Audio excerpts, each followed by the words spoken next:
Hi friends, ఈరోజు Sony లీవ్లో రేఖా చిత్రం అనే మలయాళం మూవీ తెలుగులో కూడా స్ట్రీమింగ్ అవుతుంది. ఇది మలయాళం సినిమా, ఆల్ లాంగ్వేజ్లలో స్ట్రీమింగ్ అవుతుంది. మలయాళం, తెలుగు, తమిళ్, కన్నడ, హిందీ లాంగ్వేజ్లలో స్ట్రీమింగ్ అవుతుంది. సోనీ లీవ్లో స్ట్రీమింగ్ అవుతుంది. ఈ మూవీ స్టోరీ లైన్ వచ్చి ఇది ఒక సస్పెన్స్ క్రైమ్ థ్రిల్లర్ అన్నమాట. ఈ మూవీ స్టోరీ లైన్ వచ్చి ఒక పర్సన్ అడవిలోకి వచ్చి ఒక చెట్టు కింద కూర్చొని ఫోన్లో ఫేస్బుక్ ఓపెన్ చేసి లైవ్లో మేము 40 ఏళ్ల క్రితం నేను నా ఫ్రెండ్స్ ఒక అమ్మాయిని 16 ఏళ్ళ అమ్మాయిని చంపేసి ఇదే చెట్టు కింద పాతిపూర్తి చేశాము.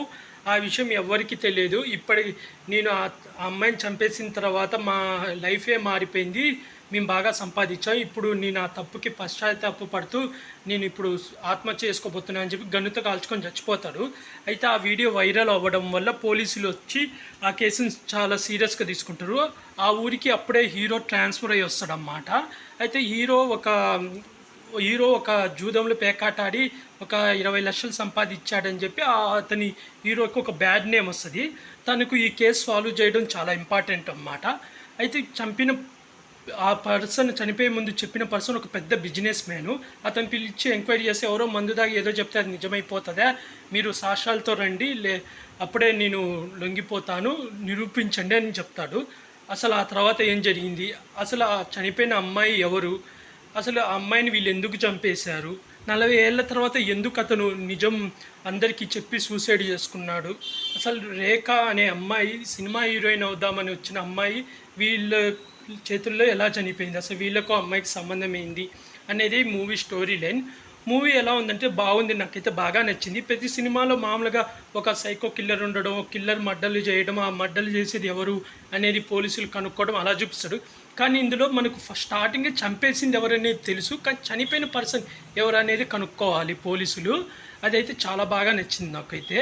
ఇలాంటి సిమిలర్ కాన్సెప్ట్ మనకు తెలుగులో కపటదారి అని సుమంత్ది ఒక సినిమా వచ్చింది, కొంచెం సిమిలర్ కాన్సెప్ట్. అయితే అందులో విలన్లు ఎవరో కూడా మనకు తెలియదు, ఇందులో ఫస్టే తెలుస్తుంది. కాకపోతే ఎండింగ్లో మనకు ఫస్ట్ చూపించిన వీళ్ళే కాకుండా ఇంకో మెయిన్ విలన్ కూడా ఒకళ్ళు ఉంటారు అన్నమాట. అదైతే ట్విస్ట్ చాలా బాగుంది. ఓవరాల్గా మూవీ అయితే నాకైతే బాగా నచ్చింది.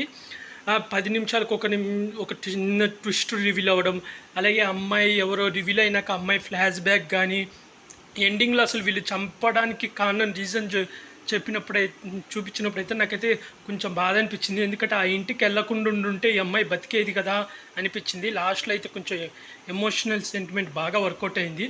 ఓవరాల్గా అయితే మూవీ అయితే చాలా బాగుంది. హీరోగా చేసిన అతను బాగా యాక్టింగ్ చేశారు. అలాగే అమ్మాయి రేఖ అనే అమ్మాయి ఫ్లాష్ బ్యాక్ చూపిస్తున్నప్పుడు అమ్మాయి ఒక హీరోయిన్ అవుదామని వస్తుంది అన్నమాట. ఆ అమ్మాయి అక్కడ హీరోయిన్ అవ్వాలనుకున్నప్పుడు అక్కడ పడే అవమానాలు అవి చూపించడం కానీ, ఆ అమ్మాయి యాక్టింగ్ కూడా చాలా బాగుంది. విలన్గా చేసిన వాళ్ళది అంతగా చూపిరు, ఎందుకంటే మనకు హీరో ఎంక్వైరీ చేయడం మొత్తమే చూపిస్తారు. లాస్ట్లో ఫ్లాష్ బ్యాక్ అన్నమాట, అంటే 40 ఏళ్ల క్రితం వీళ్ళు విలన్లు ఎంగుగా ఉంటారు కదా, వాళ్ళ వర్షన్ చూపించి మెయిన్ విలన్ ఒకరు ఉంటారు అన్నమాట. అమ్మాయి వేసే ప్లాన్ అది కూడా చాలా బాగా చూపించాడు. ఆ యాక్టర్ కూడా చాలా బాగా యాక్ట్ చేశారు. అయితే కొంచెం నాకు మైనస్ ఏమనిపించిందంటే, ఇప్పుడు పోలీస్ ఆఫీసర్ పోయి ఎంక్వైరీ చేస్తుంటారు. ఫస్ట్ ఎలా ఎంక్వైరీ చేస్తుంటే మిస్సింగ్ కేసులు ఎంక్వైరీ చేసేటప్పుడు ఏ రోజైతే వీళ్ళు చంపామని అతను చెప్పి సూసైడ్ చేసుకున్నాడో తేదీ, ఆ రోజే మిస్ అయిన కంప్లైంట్లన్నీ ఎత్తుకుతూ ఉన్నప్పుడు ఒక అమ్మాయి పారిపోయింది, దొంగతనం చేసి పారిపోయింది అని ఒక కంప్లైంట్ వస్తుంది. అది ఎతికినప్పుడు హీరోకి తెలుసు ఈ అమ్మాయి ఆ అమ్మాయి చనిపోయిన అమ్మాయి అని. అది ఎవరైతే చెప్పాడో ఆ పర్సన్ చచ్చిపోతారు. తర్వాత ఇద్దరు హీరోకి వాళ్ళ నానే చంపాడు, అది మేము చిన్నప్పుడు చూసాము, ఆ తర్వాత మేము బ్లాక్మెయిల్ చేసామని చెప్తారు. వాళ్ళిద్దరిని ఒకళ్ళు చంపేస్తారు.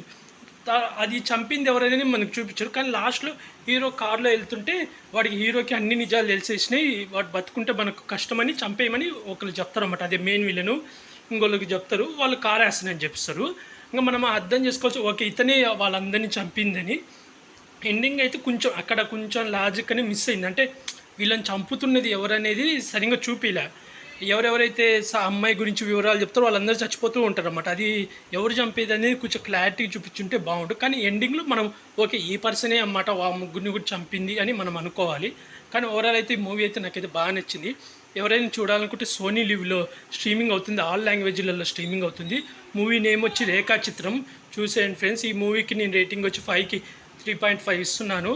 అలాగే ఇలాంటి మూవీ రివ్యూస్ కానీ వెబ్ సిరీస్ రివ్యూస్ కానీ కావాలనుకుంటే నా యూట్యూబ్ ఛానల్ని సబ్స్క్రైబ్ చేసుకోండి friends. Like, share, comment, subscribe friends. Bye.